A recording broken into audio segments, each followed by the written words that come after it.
This is a Ford Cobra 100% done in-house. So what that means is that the chassis was designed in-house on the CAD, so it's properly well engineered, not like most of the cars that you see online, which are a mix of different parts, donor parts from donor cars.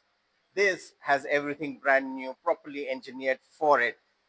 What does it do for the car? It makes it handle really well. It makes it drive really well. It makes it drive like a new car. We do the bodies, we do the chassis, we do everything in-house. So this is practically a brand new car. Now this chassis is able to handle about 850 horsepower. So the 480 that the Coyote 5.0 Gen 4 is going to throw at it is a breeze. This is built so that it's a driver's car. It's an under 3 second car, but we have really, really big wheels, a four-link setup in the back to aid as much traction as possible. Still a driver's car though. It's out to kill you, but still it's very much drivable, not something which you will struggle a lot with.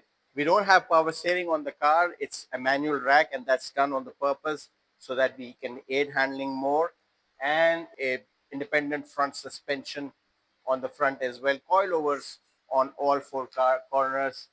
It's an absolute beast, but it's an amazing drive.